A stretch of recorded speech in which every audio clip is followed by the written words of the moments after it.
Stephen Kinnock. Thank you very much indeed, Mr Deputy Speaker, and I wish everybody here a belated happy St David's Day if I didn't manage to wish it to them yesterday. I'd like to start by congratulating my honourable friend, the member for Swansea East, not only for that wonderful poetic speech that she made to open this session, but also on the Everyone Deserves a Christmas, Summer, Easter campaign. It seems to be almost an all-round campaign, all-year-round campaign this year. I've had the great pleasure of taking part in this initiative. It really does a huge amount to tackle holiday hunger by providing hampers to families who are struggling at Christmas. I'm very proud, in fact, to say that those hampers provided 447 children and their families across Neath Port Talbot with a lovely Christmas dinner with all the trimmings, plus lots of other treats. And it was a great pleasure as well to be part of the hamper packing process, which also enabled us to hang out with some of our heroes from the Ospreys, from the Aberavon Wizards, and indeed from the Swans, even though I say that as a bluebird myself. Some things are unforgivable. This was only possible, of course, thanks to the generosity of businesses and individuals across Aberavon, across the whole area that's been covered by the Everyone Deserves campaigns, and their donations helped to pay for the hampers. But it also does reflect the fact that many of my constituents, and I'm sure of the constituents of all of our colleagues assembled here today, are struggling with the rocketing cost of living. Record energy prices, soaring costs for household essentials, falling wages and the highest interest rates for 40 years are really biting. Real wages in Aberavon have plummeted since 2010, leaving my constituents £1,123 per year on average worse off. Incomes are simply not keeping pace with rising costs, and they no longer cover the essentials. Many are talking about the cost of existing crisis rather than the cost of living crisis. Constituents are not putting the heating on, or they're cutting back on essential groceries. They're worried sick about whether they can pay their energy bills or afford their rent or mortgage payments. And the numbers of people turning up to food banks is up, up, up. In December, over 33,000 people in Wales experienced financial hardship to the extent of accessing £2.36 million from the Welsh Government's Discretionary Assistance Fund. The Welsh Government has also since pledged £18.8 million to the fund to protect people who are facing financial hardship.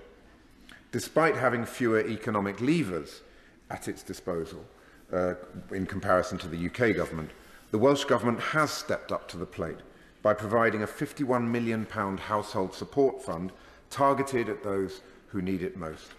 They've doubled the winter fuel support payment to £200 to help those on low incomes with their energy bills, and provided £1.1 million to support food banks, community food partnerships and community hubs. So, Mr Deputy Speaker, the Welsh Labour Government is doing its level best to shield Wales from the worst of this crisis. But the reality is that energy bills are going to go up by £900 in April. Hard-working families are feeling the pinch, whilst oil and gas giants are celebrating record profits and laughing all the way to the bank. I would therefore urge the UK Government, on behalf of my Aberavon constituents, to step up and help them and others across the country by closing the loopholes and by bringing in a proper one-off windfall tax on energy giants. The money raised could be spent on a package of support for energy bills, passing savings on to households immediately and stopping the energy price cap going up in April. There must also be an end to the scandalous penalties imposed on prepayment meter customers, and those customers should not pay more than those paying by direct debit. Alongside this, there needs to be a 3-month moratorium on the forced installation of prepayment meters.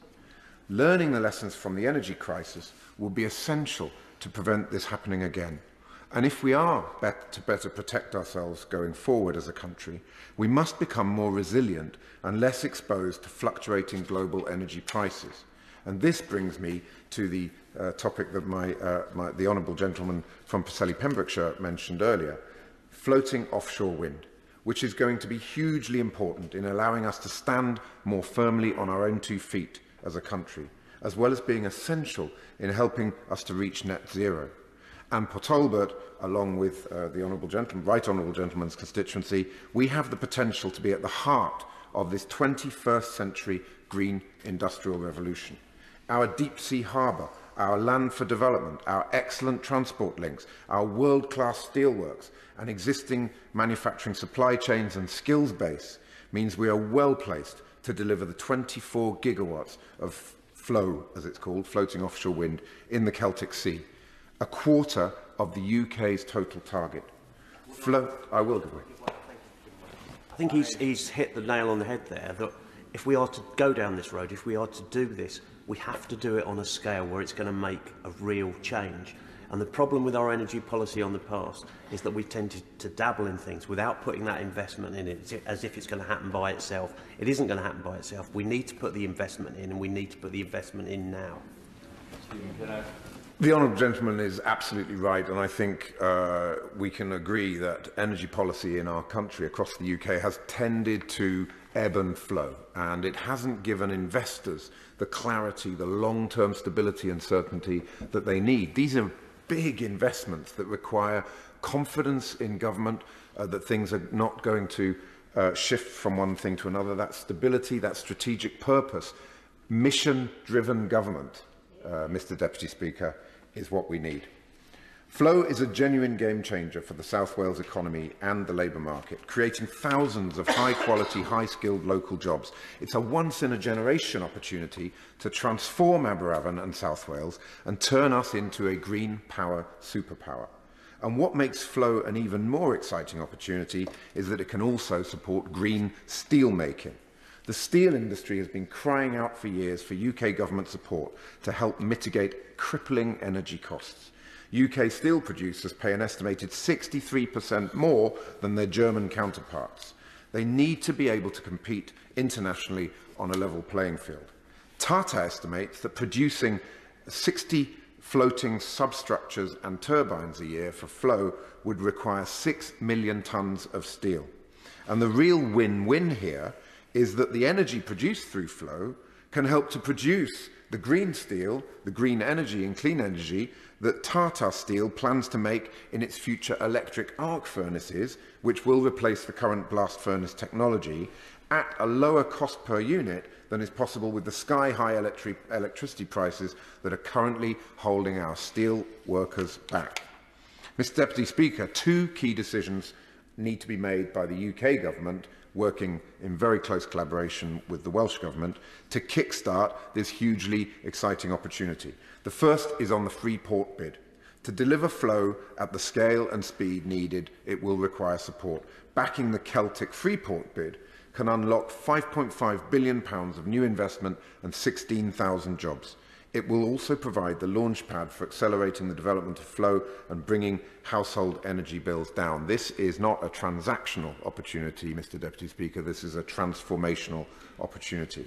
The second decision is on the Flow Miss scheme, another vital building block in this game-changing renewable energy. The Welsh Government's already stepped up to the mark and provided a £1 million grant to help Port Talbot dock to be transformed into the dry dock and other facilities that are needed for making the manufacturing capability for Flow. It's time the UK government followed their lead and urgently launched the Flow Miss programme. Flow Miss co-funding would demonstrate the UK government's clear long-term commitment to developing the ports and the sector, giving confidence to allow investors and other funding providers to back the project and unlock sizable private sector investment potential. I really do hope that the Secretary of State might be able to say something about Flow Miss as well from the dispatch box today. Mr. Deputy Speaker, for much of the 19th and 20th century, Welsh coal, slate, copper and steel were known around the world. In the 21st century, Wales could just as well be known for Flow if the opportunity is seized. The prize is clear: the creation of a new long-term industry where the high-value manufacturing has made in Wales firmly embossed on the tin. Wales was the cradle of the first industrial revolution, Mr. Deputy Speaker. Now let's make it the cradle of the green industrial revolution. And it's not just flow that could be embossed with Made in Wales. Universities in Wales have been at the forefront of innovative ideas that could change the way we live, thanks to £370 million of EU structural funds that have been invested in university-led projects in Wales.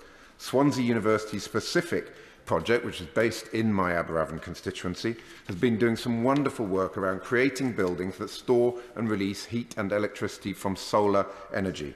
However, no replacement funds offer the parity of support that is needed for this research and innovation work, and more than 60 projects across Wales, including specific, now face a very uncertain future with around 1,000 jobs at risk. Will the Secretary of State give a commitment today to speak with colleagues about bridging funding for these important projects to continue and to prevent Wales losing this talent by avoiding the cliff edge that currently exists under the Shared Prosperity Fund? Mr. Deputy Speaker, my Aberavon constituents and the people of Wales, they need to see something better than where we currently are.